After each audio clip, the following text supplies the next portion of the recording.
যারা পবিত্র ফিলিস্তিনের বাইতুল মুকাদ্দাস মসজিদ গাজাবাসীর উপর আক্রমণ করার চেষ্টা করেছিল, এরা এদের বড় বড় বোমা ব্লাস্টিং করে, এদের কামান ব্যবহার করে মুসলমানদেরকে ধ্বংস করার চেষ্টা করেছিল।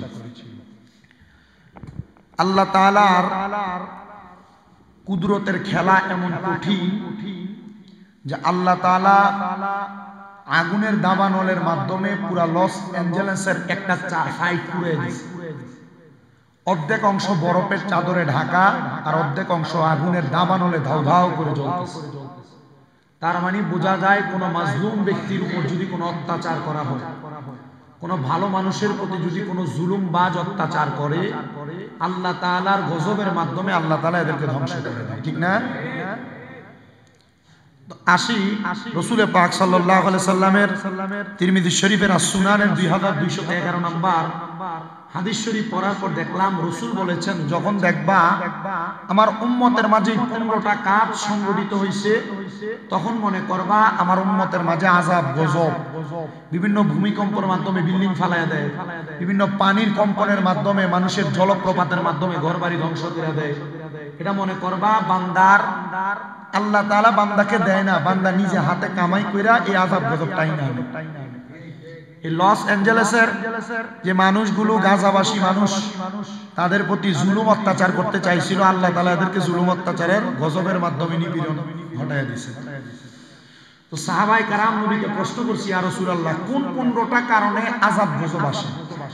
এটা শুধু আপনারা যারা মুসল্লি আছেন আপনারা না, পর্দার আড়ালে যে মা বোনেরা আছেন আপনারাও শুনবেন, যারা রাস্তাঘাটে দোকানপাটে বাড়ি ঘরের আঙিনায় ঘোরাফেরা করছেন আপনারাও শুনবেন। এই 15টা কারণ আমি চেষ্টা করছি লস অ্যাঞ্জেলেস জ্বলার পরে আমি সব মাহফিলে বলার জন্য। তা আজকে আমি গতকালকেও মাহফিল করে চলে যাইতাম, চিন্তা করছি যে না যাইয়া আমি মোটামুটি একটু কুমিল্লা থাকলে জুমার নামাজ পড়া আমার সামনে আরো কয়েকটা জুমা মিস হইব, তো হইব দেখে আমি চিন্তা করছি একটা জুমা একটু সুযোগ থাকলে একটু পড়াই। এই জন্য আপনাদের কাছে কয়েকটা কথা বলার জন্য, যে কথার মধ্যে এক নাম্বার আযাব গজব আল্লাহ কখন দেয়। তার মধ্যে প্রথম হলো যখন কোন গনিমতের যুদ্ধলব্ধ মাল এটা ব্যক্তিগত সম্পদের মধ্যে রূপান্তরিত করে। মনে করেন কোন মাল সম্পদ যুদ্ধ করার কারণে তখন এটা কোন দেশবাসী তাদের গনিমতের মাল হিসেবে দেশের রাষ্ট্রীয় কোষাগারের মধ্যে জমা করে দিয়েছে। এই মালের ভাগিদার হলো যারা দেশের রাষ্ট্রীয় গরিব মানুষ, তারা। কিন্তু পয়সাওয়ালারা ধনীরা এই মালকে তাদের মাল বলে চালায় দিবে, ব্যক্তিগত সম্পদে পরিণত করবে। যখন এগুলো হবে তখন আল্লাহ আযাব গজব দিবে। 2 নাম্বার, আমানতের সম্পদকে ব্যক্তিগত সম্পদে পরিণত করবে। আমার কাছে আপনি আপনার 1000 টাকা জমা রাখবেন, জমা রাখার কারণে আপনি আমার কাছে আগামীকালকে সকালবেলা চাইলেন, কিন্তু আমি এটা আপনার দিতে পারলাম না। কেন? আমি এটা আমার মনে করে আমি খরচ করে ফেলছি, ভাইজান আমি তো টাকাটা খরচ করে ফেলছি, পরে তোমার দিয়ে দিই। এমন যখন হবে রাসূল বলছেন যে ঠিক তখন তোমাদেরকে আযাব গজব দেওয়া হবে, কঠিন রোগ বিমার দেওয়া হবে, যে রোগের কথা তোমরা আগে পূর্বে কখনো নামই শোনো নাই। 3 নাম্বার, যাকাত আদায় করাকে মানুষ জরিমানা মনে করে। যাকাত আদায় করাকে জরিমানা মনে করে। আমাদের বাংলাদেশে যত পরিমাণ সম্পদশালী আছে, এই সম্পদশালীরা যদি হিসাব করে 5 বছর যাকাত দেয়, বাংলাদেশে একটা গরিব থাকবে। কথা বুঝতে পারছেন? বাংলাদেশে যদি যত পরিমাণ গরিব আছে আর যত পরিমাণ সম্পদশালী আছে, এরা যদি হিসাব করে যাকাত দেয়, তাইলে এই যাকাত দেওয়ার কারণে গরিব থাকবে না বাংলাদেশে। এরা যাকাত দেয় না হিসাব করে, ওই লুঙ্গি আর কাপড়ে সীমাবদ্ধ, ঠিক না? আচ্ছা। 4 নাম্বার, স্বামী স্ত্রীর বাধ্য হবে, মানে ঘরের ভিতরে সর্দারি করবে মহিলারা, জামাইয়ের কোনো কথা চলবে না। মা বোনেরা যারা পর্দার আড়ালে শুনতেছেন, এখনকার বেশিরভাগ মহিলাদের স্তন ক্যান্সার হয়, বেশিরভাগ মহিলাদের পিত্তে পাথর হয়, বেশিরভাগ মহিলাদের হঠাৎ অল্প বয়সে ডায়াবেটিস, আলসার, গ্যাস্ট্রিক, ক্যান্সার এই রোগ হয়ে যায়। এটার কারণ কি জানেন? এটার কারণ হলো এই মহিলাদের মাঝে দেখবেন এমন কোন স্বভাব আছে যে মহিলারা তাদের স্বামীকে তাদের বাধ্য বানায় রাখে। যখন দেখবা যে স্বামীরা স্ত্রীর বাধ্য, স্ত্রীর কথা শুনে চলা লাগে, তখন আল্লাহ তাআলা এদেরকে আযাব গজব দিয়ে পরীক্ষা। এখন কারণ বেরিয়েদের আপনি এই কথা এখন আপনি ধর্ম দেখাইছেন, ঠিক না? কিন্তু এটা রাসূলের কথা, তিরমিজি শরীফের 2211 নম্বর হাদিস। 5 নাম্বার, সন্তান মায়েরও বাধ্য হবে। কারো বাধ্য? মায়েরও বাধ্য হবে। এটা স্বাভাবিকভাবে দেশে চলতেছে, অস্বাভাবিকের কিছু, একবারে স্বাভাবিক। 6 নাম্বার, মা বাবার পরিবর্তে সন্তান বন্ধু বান্ধবদেরকে বেশি সম্মান করে। মা বাবা বুড়া হয়ে গেছে, এই জন্য বন্ধু বান্ধবের সামনে নিতে চায় না, যাইও না, সামনে যাওয়ার দরকার। রাসূল বলছে যখন দেখবা সন্তান মা বাবারে বাদ দিয়া বন্ধু বান্ধবরে বেশি গুরুত্ব দিতেছে, মনে করবা যে তখন আল্লাহ তাআলা এদেরকে কোনো আযাব গজব দিয়ে পরীক্ষা করবে।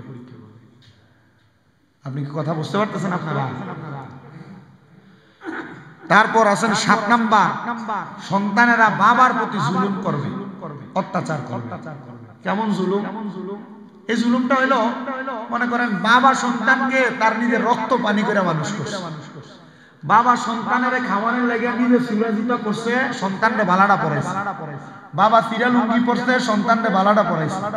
কিন্তু এই সন্তান বড় হওয়ার পর ওই বাবার প্রতি অত্যাচার করে, জুলুম করে, বাবারে খাওয়ায় না, বাবারে পড়ায় না, বাবার হাত খরচ দেয় না। কিন্তু রাসূল না বলছিল হাত খরচ বাবা আপনার থেকে চাইয়া নিবে কেন? সন্তান যা ইনকাম করবে বাবা সন্তানের অনুমতি ছাড়া তার সব সম্পদ ব্যবহার করতে পারবে। আর আপনার বাবা আপনার কাছে ভিক্ষুকের মতো 10 টাকা চাই না। এই জন্য রাসূল বলছে কিয়ামতের পূর্বে দেখবা যে বাবার উপর সন্তানেরা জুলুম করে, অত্যাচার করে। এগুলা যখন হইব তখন দেখবা তোমাদের মাঝে বিভিন্ন আযাব গজব এমন রোগ বের হবে যে রোগের নামই তোমরা কখনো শুনবে না। নবীজি বলেন 8 নাম্বার, নিকৃষ্ট ব্যক্তিদেরকে সমাজের মানুষ নেতা বানাইবে। যখন দেখবা এগুলা হইছে তখন মনে করবা যে সমাজের ভিতরে আল্লাহ তাআলা এই আযাব গজব বেশি দিবেন। আপনি হিসাব করে দেখেন, আপনি এখন পূর্বে ভবিষ্যতে এই নেতা খেতা যদি হয় মোটামুটি হয়, দেখবেন যে পরের সম্পদ লুট করে, নয় মানুষের জমি দখল করে, নয় মানুষের উপর অত্যাচার করে, অনাচার করে, আর নচে দেখবেন যে গাঞ্জা ইয়াবা ফেন্সিডিলের ব্যবসা করে, এটিরই মানুষ নিয়ে নেতা বানায়। কি রাসূল বলছে যখন দেখবে এমন হইছে তখন মনে করবা তোমাদেরকে আযাব গজব চারিদিক থেকে গিরান দিয়ে ধরবে। তার মানে বোঝা গেল আমরা যে আযাব গজবের শিকার হইতেছি এটা আল্লাহ আমরা এনে দেয় না, আমরা নিজেরা এটি কইরা আযাব গজব টাইনা আনতেছি, ঠিক না? আচ্ছা, এটি কইতে গেলে বহুত বর্ণনা, তখন দেখবেন যে আমাদের ঘরের লগে দিয়ে এমন ব্যক্তি অবস্থা খারাপ এগুলো কারণে। আচ্ছা, 9 নাম্বার, কোন ব্যক্তিকে সম্মান করা হবে তার অনিষ্ট থেকে বাঁচার জন্য। দেখেন আমরা সমাজের সিস্টেম, কেউ রাস্তা দিয়ে যায় অমুক ব্যক্তি আরে সালাম দেয় আসসালামু আলাইকুম, জানার পর তার আছে না, সামনে দিয়ে সালাম দিছে পিছন দিয়ে কত মানুষের ঝালাই মারে, আছে না? রাসূল বলছে যখন দেখবা কোন মানুষের অনিষ্টতা অত্যাচার থেকে বাঁচার জন্য মানুষ কেউ ডরে সালাম দেয়, মনে করবে এই তোমার আরে আযাব গজব ধরতাছে। আচ্ছা, 10 নাম্বার, এই যে আপনারা মসজিদের ভিতরে সেটা জান গানা উচ্চ স্বরে একজন আরেকজনের ডাকেন, এদিকে এটা করেন, বাচ্চাদেরকে ধমক দেন, এটা করেন সেটা করেন। নবীজি বলছে মসজিদের ভিতরে উচ্চ সুরে হট্টগোল করা হবে, যখন দেখবা যে এটা শুরু হয়ে গেছে তখন তোমরা আযাব গজবে আক্রান্ত।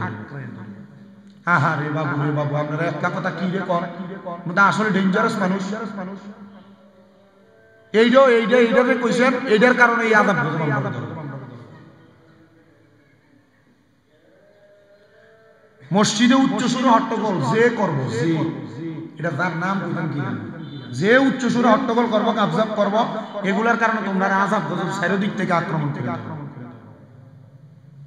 11 নাম্বার, পুরুষ লোকেরা রেশমি কাপড় পরে। দেখবেন বেরিয়েতে যে কাপড় পরে পুরুষ মানুষের শরীরে দেখবেন বহুত ফোলা ফাইনাল কালা রং করে এসব জামা কাপড় পরে, রেশমি কাপড়ের জামা কাপড়। নবীজি বলছে এটার কারণে দেখবা আযাব গজব তোমাদেরকে আক্রমণ করে। 12 নাম্বার, প্রকাশ্যে মদ পান করতেছে না, প্রকাশ্যে মদ পান, প্রকাশ্যে নেশা, প্রকাশ্যে বিভিন্ন মাদক দ্রব্য পান করবে, এটার কারণে তোমাদেরকে আযাব গজব আক্রায় ধরবে।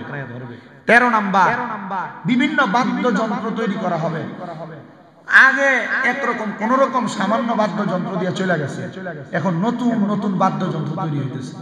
নতুন নতুন বাদ্যযন্ত্রের ভিতরে, বাদ্যযন্ত্রের মাধ্যমে আমাদের সমাজে ডিজে পার্টি কনসার্ট এগুলা কি মনে করেন যে 20 বছর আগে ছিল? না, এগুলো ছিল না। নতুন নতুন বাদ্যযন্ত্রের আবিষ্কার হবে।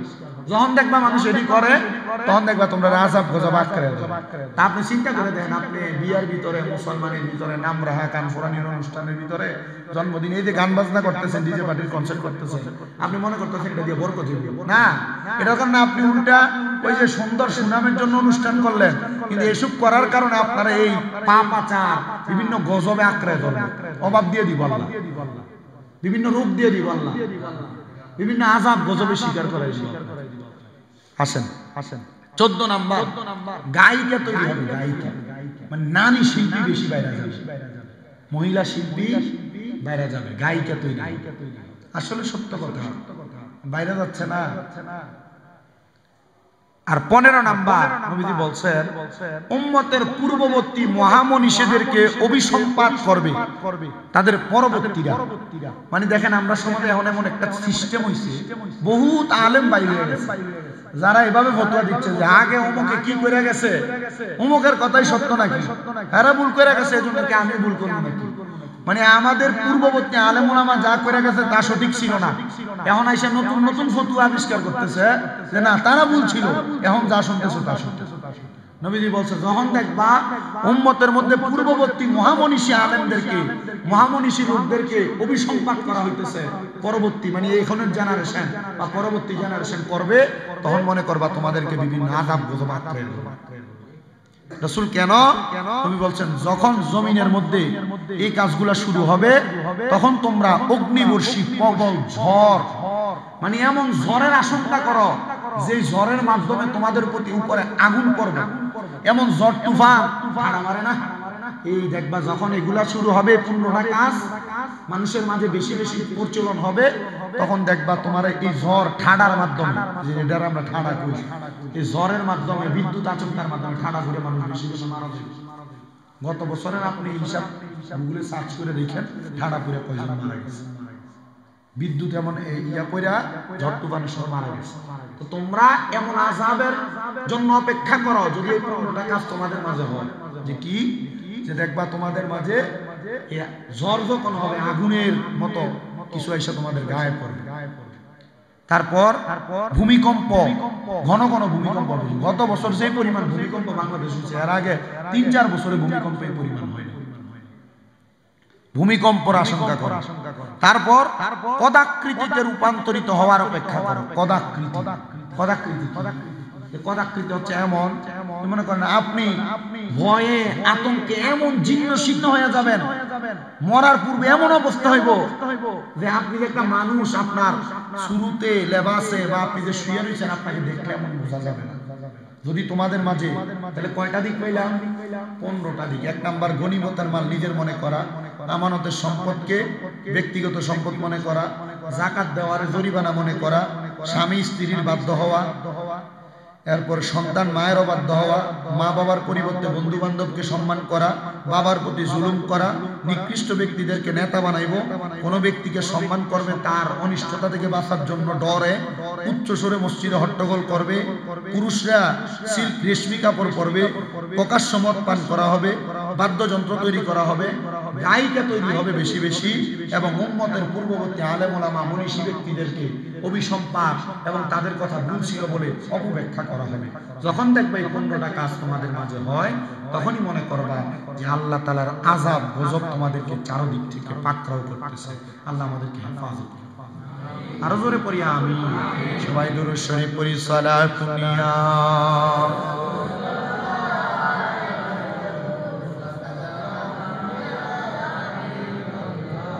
জোরে সরে পড়ি। সালাতুন ইয়া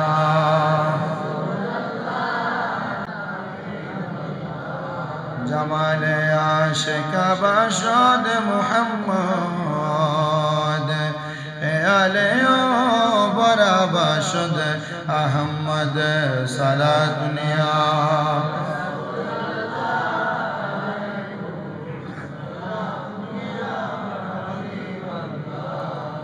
इश्क़ महबूब खुदा जिस दिल में हासिल नहीं, लाखों मोमिन हो मगर ईमान कामिल नहीं सलातुनिया।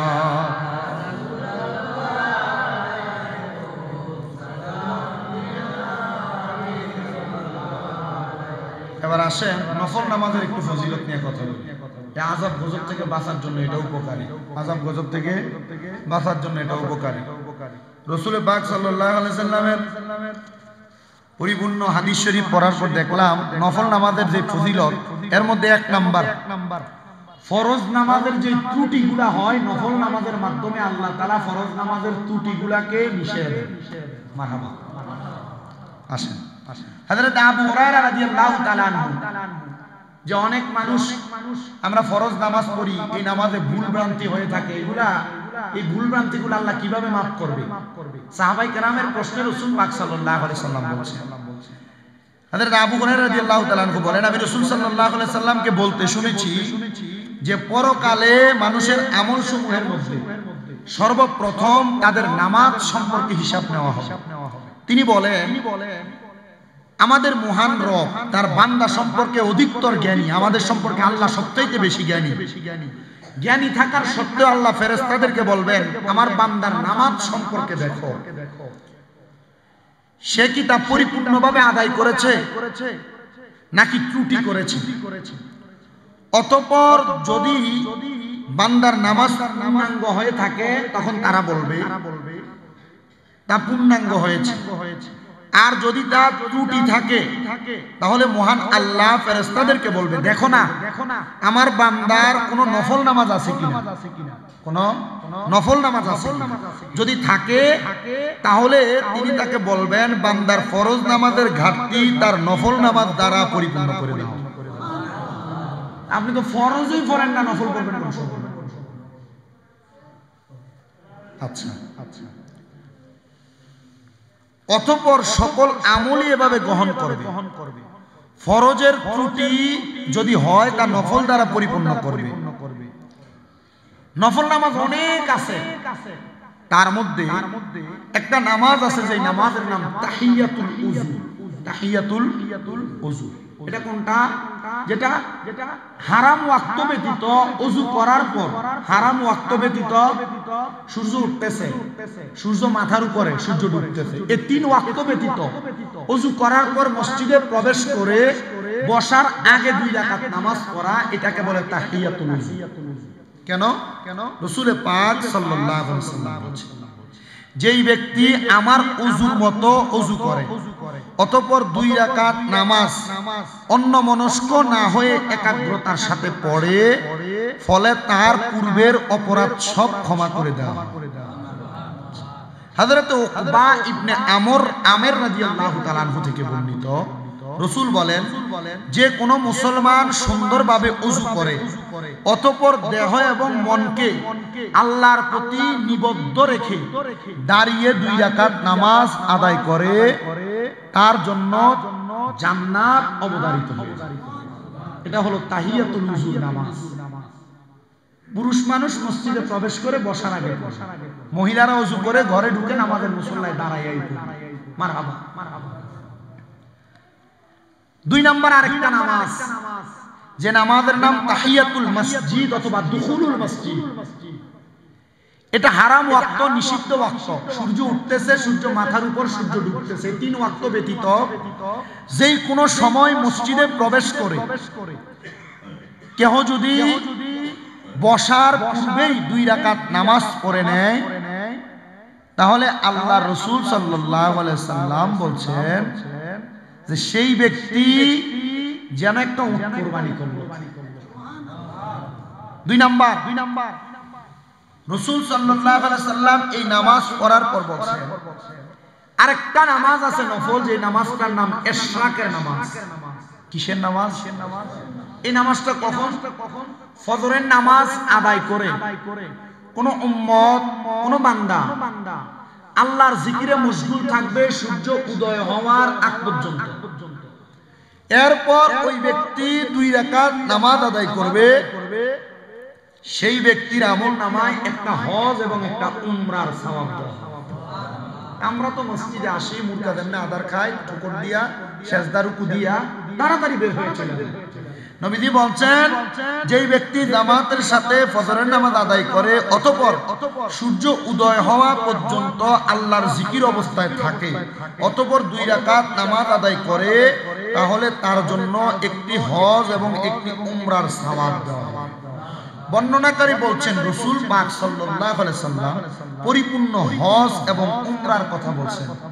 উমরা হজ পরিপূর্ণ হজ যেটা 7 লাখ টাকা খরচ করে মক্কা মদিনা যাওয়া লাগবে না। আপনি যেটা টাকার পরিমাণ থাকলে আপনি যাবেন, কিন্তু আপনি প্রত্যেকদিন আপনার কাছে সুযোগ আছে ফজরের নামাজ জামাতে পড়ে 2 রাকাত ইশরাকের নামাজ পড়লে একটা হজ এবং একটা উমরার পরিপূর্ণ সওয়াব পাবেন।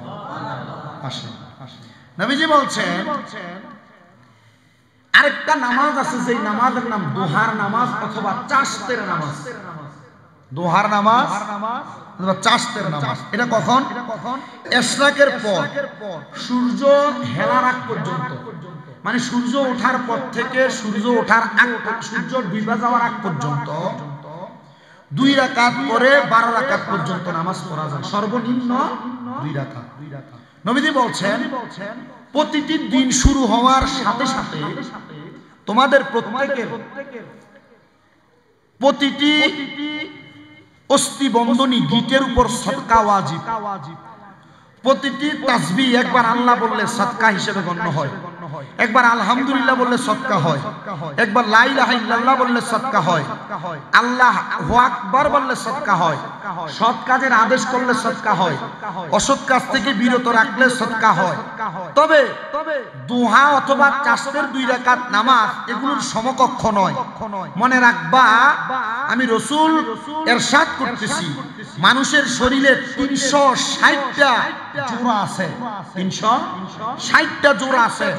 প্রতিটি জোড়ার জন্য মানুষের সদকা অথবা দান করা উচিত। লোকেরা বলল হে আল্লাহ নবী এমন কাজ কার দ্বারা সম্ভব যে প্রতিটি জোড়ার জন্য একটা একটা সদকা করবে? তখন নবীজি বলেন শোনো, প্রতিটি কাজের জন্য সদকা করবে, গিরার জন্য সদকা করবে এমন তো নাই। তাহলে তোমরা মসজিদের মধ্যে কফ বা শেষপা পুঁতে দাও। মসজিদের মধ্যে যে কোনো জায়গায় যে কোনো একটা অংশে তোমরা দান করে শরীক হয়ে যাও, অথবা রাস্তা থেকে কষ্টদায়ক বস্তু সরাইয়া দাও, অথবা তুমি যদি তাও না পারো তাহলে চাশতের সময় 2 রাকাত নামাজ আদায় করো, এটাই তোমার জন্য যথেষ্ট। এবং তোমার প্রতিটি অঙ্গ জোড়া সদকা এই চাশতের 2 রাকাত 4 রাকাত 6 রাকাত 8 রাকাত 10 রাকাত 12 রাকাত নামাজের মাধ্যমে তোমার প্রতিটি জোড়ার সদকা আদায় হয়ে যাবে। আলহামদুলিল্লাহ। নবীজি বলেন শুধু তাই নয়, যেই ব্যক্তি ফজরের নামাজের আদায় করে তার মুসল্লায় বসে থাকে এবং চাশতের 2 রাকাত নামাজ আদায় করে, এ সময়ে উত্তম কথা ব্যতীত অন্য কোনো কথা না বলে, তাহলে গুনাহসমূহ ক্ষমা করা হয়, যদিও তা সমুদ্রের ফেনা। আচ্ছা, সমুদ্রের ফেনা হওয়া কি কখনো বন্ধ করা যাবে? না। সমুদ্রের ফেনা যত, যদি তার গুনাহ তত হয়, আল্লাহ তাআলা তার এই গুনাহগুলা এই চাশতের নামাজের উসিলায় কম কথা বলে ওই সময় মসজিদে অথবা ঘরে অপেক্ষা করার কারণে আল্লাহ মাফ করেন। নবীজি বলেন আরেকটা নামাজ আছে নফল, এই নামাজের নাম হলো আওয়াবিনের নামাজ। এটা কখন পড়ে? এটা হলো মাগরিবের 2 রাকাত সুন্নতের পর এশারের সময়ের পূর্ব পর্যন্ত। এর সংখ্যা 6 রাকাত। এর সংখ্যা মাগরিবের 2 রাকাত সুন্নত পড়ার পর 2 2 করে 4 3 4 3 দুগুণে 6 রাকাত। নবীজি বলছেন এই আওয়াবিনের নামাজ যে ব্যক্তি মাগরিবের পর 6 রাকাত নামাজ পড়বে, এর মধ্যে কোনো খারাপ কথা বলবে না, তার জন্য তা 12 বছরের ইবাদতের সমতুল্য হয়ে যাবে। মাগরিবের পর সুন্নত 2 রাকাত পড়ার পর কেউ যদি 6 রাকাত আওয়াবিনের নামাজ পড়ে, এই 6 রাকাত নামাজ তার 12 বছরের ইবাদতের সমতুল্য। 12 বছর নামাজ পড়েন, কবুল হইব কি হইব না এটার গ্যারান্টি দেন। এই 6 রাকাত আওয়াবিন পড়লে আল্লাহ 12 বছরের ইবাদতের সমতুল্য সওয়াব দিবেন। একদিন কবুল হইলে তো কাম মারহাবা কাম। আচ্ছা, নবীজি বলছেন শুধু তাই না, যেই ব্যক্তি 12 রাকাত সুন্নত নামাজ সব সময় আদায় করে আল্লাহ তার জন্য জান্নাত একটা ঘর তৈরি করে। 12 রাকাত সুন্নত যদি কেউ আদায় করে, শুধু তাই নয়, তাহলে জোহরের পূর্বে 4 রাকাত এবং পরে 2 রাকাত, মাগরিবের পর 2 রাকাত, এশারের পর 2 রাকাত, ফজরের পূর্বে 2 রাকাত মূল্যবান আলোচনার মাধ্যমে এই ব্যক্তিগুলা যদি এই সুন্নত নামাজগুলো আদায় করে আল্লাহ তাআলা তাদের জান্নাতের জিম্মাদারি নেবেন। দেখছেন যে জোহরের পূর্বে 4 রাকাত, পরে 2 রাকাত, মাগরিবের পর 2 রাকাত, এশারের পর 2 রাকাত, ফজরের পূর্বে 2 রাকাত, যে সুন্নত নামাজগুলা, এই সুন্নত নামাজ যারা আদায় করবে আল্লাহ তাআলা নিজে বলছেন আমি তাদের জান্নাতের জিম্মাদারি নিব। আমার কথা হচ্ছে এতগুলা ইবাদত থাকতে আমরা যদি ইবাদত থেকে দূরে থাকি, আপনারা বলেন আল্লাহ তাআলা আমাদের প্রতি রহম করবে না? আপনাদের বিষয় আমি বইলা চলে যাই। এজন্য কোরআনের আয়াত আল্লাহ বলছেন রব্বুকুম আ'লামু বিমা ফি নুফুসিকুম, তোমাদের প্রতিপালক তোমাদের অন্তরে যা আছেন এ সম্পর্কে ভালো জানেন। শুধু ভালো জানেন না, ইন তাকুনু সলিহিনা ফা ইন্নাহু কানা লিল আওয়াবিনা গফুরা। শোনো, যদি তোমরা সৎকর্মপরায়ণ হও তবেই তো তিনি আল্লাহ অভিমুখীদের প্রতি অতিশীল ক্ষমাশীল। অভিমুখী কারা? অভিমুখী তারা যারা ফরজ নামাজের পাশাপাশি একটু বেশি নফল নামাজ পড়ে। আমরা জীবনে অনেক নামাজ ছাড়ছি, কেউ বুকে হাত দিয়ে বলবে না যে হুজুর আমার নামাজ জীবনে ফরজের ত্রুটি হয় নাই। অনেক ছাড়ছি, বহু আল্লাহর ওলিরা এইসব হাদিস শরীফ শুনলে চোখের পানি ছেড়ে দিয়ে কাঁদে। বড় বড় আল্লাহর ওলি আমি দেখছি, এমন বুজুর্গ মানে ওনাকে দেখলে আপনার পা ধরে সালাম করতে মন চাইবে, দেখলে হাতে পায়ে চুমা দিতে মন চাইবে। এত বড় আল্লাহর ওলি, ওনাদের আমল খাসিয়ত এমন। কিন্তু ওনারা যখন এই ফরজ নামাজের ত্রুটির কথা এই হাদিস শরীফগুলো শুনে চোখের পানি নিজে নিজে টপ করে ছেড়ে দেয়। এটার কারণ কি? কারণ ফরজ নামাজের ত্রুটি মানুষের কম হয়, প্রচুর পরিমাণ ফরজ নামাজের ত্রুটি। আপনার ফরজ নামাজের ত্রুটিগুলার ঘাটতি, হ্যাঁ কন্যা ধরে কর নফল নামাজ, ফরজ নামাজের ত্রুটির ঘাটতি। আপনারা আমরা কত ফরজ নামাজ ছাড়ছি, কত ফরজ নামাজ পড়ছি, এর মধ্যে কত ত্রুটি আছে। যারা আপনারা শুনছেন, যারা পর্দার অন্তরালে দৌলতপুরের মা বোনরা শুনছেন, যারা সোশ্যাল মিডিয়ার মাধ্যমে দেশ বিদেশের মানুষ শুনছেন, আমাদের ফরজ নামাজের ত্রুটিগুলো নফল নামাজের মাধ্যমে মোচন করা হবে। ফরজ নামাজের ত্রুটিগুলো নফল নামাজ দ্বারা ত্রুটিগুলা মাফ করে পরিপূর্ণ করা হবে। আপনাদের কাছে আমার আবদার থাকবে আপনারা বেশি বেশি নফল নামাজ পড়ে ফরজ নামাজের ত্রুটিগুলো মোচন করবেন। 2 নাম্বার, অনেক ফরজ নামাজ আপনার মিস হয়েছে, এটার জন্য ওলামায়ে কেরাম একটা নামাজের কথা বলছেন যে নামাজের নাম উমরি কাজা। এই নামাজের নাম কি? উমরি কাজা। যেমন আপনার ফজরের নামাজ কত ওয়াক্ত মিস হয়েছে আপনি জানেন না। যদি এটা না জানেন, ফজরের নামাজের ফরজ পড়ার আগে আপনি 2 রাকাত প্রত্যেকদিন 2 রাকাত করে করে নিয়ত করে করে নামাজ পড়ে নেবেন। জোহরের নামাজের ফরজ পড়ার আগে 2 রাকাত করে করে পড়ে নেবেন। আসরের নামাজের ফরজ পড়ার আগে 2 রাকাত করে পড়ে নেবেন। 4 রাকাত না, উমরি কাজা নামাজ 2 রাকাতই হয়। উমরি কাজা 2 রাকাত পড়ে নেবেন। এশারের নামাজের পূর্ববর্তী আপনি 2 রাকাত করে পড়ে নেবেন ফজরের ফরজ নামাজের আগে। এগুলা যখন পড়ে নেবেন, ওই যে আপনি পূর্বে যে নামাজগুলো ত্যাগ করেছেন, আল্লাহ তাআলা যদি উমরি কাজার মাধ্যমে আল্লাহ তাআলা আমাদের এই ফরজিয়তগুলোকে মাফ করে, তাহলে আমরা মাফ পাবো। এটা ওলামায়ে কেরাম একটা মাফের ক্ষমা প্রার্থনার মাধ্যম বাহির করছে। তা আপনাদের কাছে আমাদের আবদার থাকবে যারা ফরজ নামাজ পড়েন না, নামাজটা পড়বেন। 2 নাম্বার, ফরজ নামাজ যারা পড়েন, এই ফরজ নামাজের যে ত্রুটিগুলা হয় নফল নামাজগুলো পড়বেন। ফজরের নামাজের পরে এশরাকের নামাজের ওয়াক্তের পরে সূর্য উদিত হওয়ার পর থেকে ডুবার আগ পর্যন্ত দোহা এই নামাজগুলা আদায় করে নেবেন। দোহার চাষের নামাজগুলা পড়বেন। আওয়াবিন মাগরিবের নামাজের পর সুন্নত পড়ার পর এগুলা পড়ে নেবেন। আল্লাহ তাআলা আমাদেরকে আদায় করার তৌফিক দান করুন।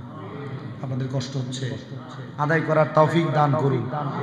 কষ্ট হইলে তো আমিনের আওয়াজ, না হইলে তো আমিনের আওয়াজ জোর হইতো। আর মহাব্বতে পড়েন আমিন। আমিনও আমরা কলবে তাসির করেন। সাহাবায়ে কেরাম দোয়া করতেন, রাসূল আমিন বলতেন, দোয়া কবুল হয়ে যায়। আমি গত জুমার আগের জুমা দোয়ার ফজিলতের বয়ান করে গেলাম না, আপনারা তো এই যে মাঝে কোফালে কথা। রাসূল সাল্লাল্লাহু আলাইহি ওয়াসাল্লাম নিজের ঘর মোবারক থেকে বের হয়েছেন, হিজরা মোবারক থেকে। সাহাবী আনাস রাদিয়াল্লাহু তাআলা রাসূলের সাথে দেখলাম এক সাহাবায়ে কেরাম দোয়া করে। রাসূল বলছেন যে আমি যা দেখি তুমি তা দেখো। আনাস রাদিয়াল্লাহু তাআলা বলেন, ইয়া রাসূলুল্লাহ দেখি না, তো আপনি কি দেখেন? রাসূল বলেন, আমি দেখতেছি ওই যে দেখো অনেকগুলা মানুষ দোয়া করতেছে, এদের প্রত্যেকের হাতের তালুতে নূর দেখা যায়। তো আনাস রাদিয়াল্লাহু তাআলা বলেন, ইয়া রাসূলুল্লাহ আপনি দোয়া করেন, আমি যেন নূর দেখি। নবীজি দোয়া করছেন। আনাস রাদিয়াল্লাহু তাআলা বলেন, নবী দোয়ার সাথে সাথে আমিও তাদের হাতে নূর দেখছি। নবীজি বলেন, আনাস দেরি করো না, তাড়াতাড়ি চলো, আমরা তাদের সাথে দোয়াতে শামিল হই। আর আমরা সমাজে বহুত দেয়া আয়েশা ফতোয়া দেয় সম্মিলিত দোয়া করা যায় জিনে।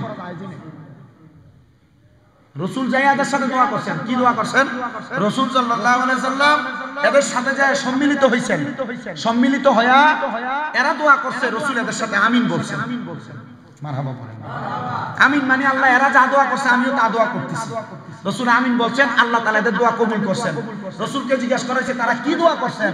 রাসূল বলছে তারা দোয়া করছে, আল্লাহ আমাদের এই এলাকা শস্যহীন, কোনো শস্য নাই, আপনি আমাদেরকে শস্য দেওয়ার মতো এমন জমি, উর্বর জমি দান করেন। রাসূল বলেন তারা দোয়া করছিলেন বৃষ্টির জন্য। তখন আমি আমিন বলেছিলাম, আল্লাহ তাআলা তাদের সাথে আমার আমিনকে কবুল করে নিছেন এবং আমিন কবুল করে একটানা 7 দিন ওই এলাকার মধ্যে বৃষ্টি বর্ষণ হয়েছে। তাহলে একসাথে দোয়া করলে দোয়া কবুল হয়। এগুলো আগে হইতো, দেখেন বড় বড় মাসায়েখ আমাদেরকে আইনা বৃষ্টি যখন না হইতো ক্ষেতের মধ্যে নামাজ পড়তো। এগুলা পূর্বে হইতো, আমি এগুলা আগে আমার নানা কইতো যে সোনাকান্দার ফিসা হুজুরে আনতো, বাগদাদ হুজুরে আনতো, আইনা ক্ষেতের মধ্যে ডাইরেক্ট ওইখানেই মশলা বিছিয়ে নামাজ পড়তো, জমি উর্বর হওয়ার জন্য। আল্লাহ আমাদেরকে আমাদের জীবন উর্বর করার জন্য, আমাদের নিজের কলবকে উর্বর করার জন্য, নিজের গুনাহগুলোকে মাফ করে রূহকে উর্বর করার জন্য আল্লাহ তাআলা বেশি নফল ইবাদত করার তৌফিক দান করুন। আমিন করবেন, দোয়া করবেন, মুনাজাত যখন হবে আমিন জোরে জোরে কইবেন না, তবে আবার আলহামদুলিল্লাহ সূরার পরে লইয়া ফেলেন না। আল্লাহ আমরারে বুঝার তৌফিক দান করুন। আমি মাঝে মাঝে দেখি যে মসজিদে গেলে, বিভিন্ন মসজিদে, শহরের মসজিদগুলোতে বেশি আমিন করে লইয়া পড়ে। আল্লাহ বুঝার তৌফিক দান করুন। উপযুক্ত আমল আমাদের জীবনে বাস্তবায়ন করার তৌফিক দান। ওয়া আখির দাওয়ানা আলহামদুলিল্লাহি রাব্বিল আলামিন। যারা